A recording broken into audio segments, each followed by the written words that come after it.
Welcome to my YouTube channel Ramesh online. AP ఉద్యోగుల ప్రయోజనార్థం OPS, CPS, యూపీఎస్లలో ఏది మేలైనదో తెలుసుకోవడానికి ఒక చిన్న విశ్లేషణ. ఆ వివరాలేంటో ఒకసారి ఈ వీడియోలో చూసేద్దాం. చూసే ముందుగా ఫ్రెండ్స్ ఎవరైనా ఫస్ట్ టైం మన ఛానల్ని విజిట్ చేసినట్లయితే తప్పకుండా సబ్స్క్రైబ్ చేసుకొని పక్కనే ఉన్న బెల్ ఐకాన్ టచ్ చేయండి. అదేవిధంగా వీడియో మీకు నచ్చినట్లయితే ఒక లైక్ చేసి మన మిత్రులందరికీ షేర్ చేస్తారని ఆశిస్తూ ఇక విషయానికి వచ్చినట్లయితే గత ఎన్నికల మేనిఫెస్టోలో గౌరవ ఉప ముఖ్యమంత్రి శ్రీ పవన్ కళ్యాణ్ గారు ఉద్యోగులను ఉద్దేశించి సిపిఎస్ను పూర్తిగా రద్దయితే చేస్తామని చెప్పంగానే అందరికీ అనుకూలమైనటువంటి విధానంలో ఉండేటువంటి మార్పులు చేర్పులు చేసి అందరికీ ఆమోదయోగ్యమైనటువంటి నిర్ణయం అయితే తీసుకొస్తామని చెప్పడం జరిగింది. దాంట్లో భాగంగానే కేంద్ర ప్రభుత్వం అయితే ఇప్పుడు ఎన్పిఎస్ను తీసివేసి దాని ప్లేస్లో ఒక యూపీఎస్ అనేటువంటి ఒక కొత్త పద్ధతిని తీసుకొచ్చింది. ఈ విధంగా యూపీఎస్, సిపిఎస్లలో, ఓపీఎస్లలో ఏది మెరుగైన పద్ధతితో ఇప్పుడు ఒక చిన్న విశ్లేషణ ద్వారా మనం తెలుసుకునే ప్రయత్నం చేద్దాం. అందులో భాగంగా ఫస్ట్ ఓపీఎస్లో అయితే ఎంప్లాయీ కాంట్రిబ్యూషన్ అనేటువంటిది ఏది ఉండదు. ఎంప్లాయీ దగ్గర నుంచి ఏ అమౌంట్ని కట్ చేసుకోరు. అదే సిపిఎస్లో అయితే 10% మన బేసిక్ పేలో నుంచి అదేవిధంగా డిఏలో నుంచి కట్ చేసుకోవడం జరుగుతుంది. అదేవిధంగా కొత్తగా ప్రవేశపెట్టినటువంటి యూపీఎస్లో కూడా 10% బేసిక్ పేకి మరియు డిఏలో 10% కూడా కట్ చేయడం జరుగుతుంది. ఇక షేర్ మార్కెట్ కాంట్రిబ్యూషన్ కనుక చూసినట్లయితే ఓపీఎస్లో ఎటువంటి షేర్ మార్కెట్ కాంట్రిబ్యూషన్ ఉండదు.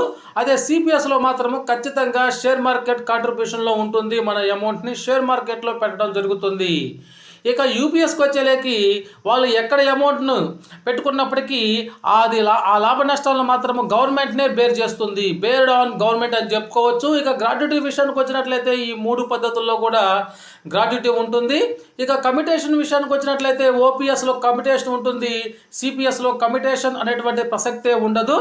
ఇక యూపీఎస్కి సంబంధించి కమిటేషన్ ఉంది, కానీ అది డిపెండ్ ఆన్ క్లారిఫికేషన్. అది గవర్నమెంట్ నుంచి వచ్చేటువంటి క్లారిఫికేషన్ మీద అదైతే డిపెండ్ అయి ఉంటుంది.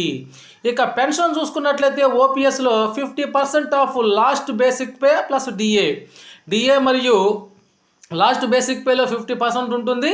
ఇక సిపిఎస్ ఉద్యోగులకు వచ్చేసి మనం పెట్టినటువంటి ఆ షేర్ మార్కెట్లో పెట్టినటువంటి ఆ రిటర్న్స్ మీద కార్పస్ ఫండ్ మీద ఒక 40% అయితే ఇవ్వడం జరుగుతుంది. ఇక యూపీఎస్ కూడా ఓపీఎస్ లాగానే లాస్ట్ బేసిక్ పే మరియు డిఎల్లో 50% అయితే ఇవ్వడం జరుగుతుంది.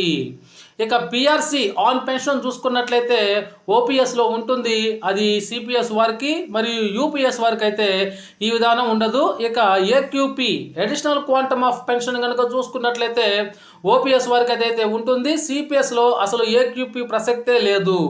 మరి యూపీఎస్కి వచ్చేలేకి దాని మీద ఇంకా గవర్నమెంట్ అయితే క్లారిటీ ఇవ్వాల్సి ఉంది.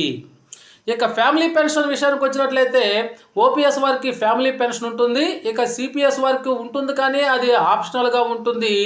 యూపీఎస్ విషయానికి వచ్చినట్లయితే 60% ఆన్ ఫ్యామిలీ పెన్షన్, అంటే ఫ్యామిలీ పెన్షన్కి 60% అయితే ఇవ్వడం జరుగుతుంది. ఇక డిఆర్ విషయానికి వచ్చినట్లయితే ఓపీఎస్ వారికి డిఆర్ అనేటువంటిది అప్లికబుల్ అవుతుంది. సిపిఎస్ వారికి ఎట్టి పరిస్థితుల్లో డిఆర్ అనేది అప్లై కాదు. ఇక కొత్తగా ప్రవేశపెట్టినటువంటి ఆ యూపీఎస్ వారికి కూడా ఈ యొక్క డిఆర్ అనేటువంటిది ఖచ్చితంగా ఇస్తామని అయితే చెప్పడం జరిగింది. ఇక హెల్త్ కార్డు విషయానికి వచ్చినట్లయితే పాత పెన్షన్ విధానంలో హెల్త్ కార్డులు అమలవుతాయి. సిపిఎస్ వారికి అయితే హెల్త్ కార్డులు అమలయ్యే ప్రసక్తి లేదు. ఇక యూపీఎస్ విధానంలో హెల్త్ కార్డు గురించి అయితే ఇంతవరకు ప్రస్తావన లేదు. ఖచ్చితంగా ఇవ్వచ్చని ఆశిస్తున్నారు హెల్త్ కార్డుల విషయం. ఇక లంసమ్ పేమెంట్ చూసుకున్నట్లయితే 100% పిఎఫ్ అమౌంట్ అయితే ఇస్తారు ఓపీఎస్ వారికి. సిపిఎస్ వారికి అయితే 60% ఇస్తారు. ఇక యూపీఎస్కి సంబంధించి ఇంతవరకు అయితే క్లారిటీ లేదు, గవర్నమెంట్ నుంచి క్లారిటీ రావాల్సి ఉన్నది.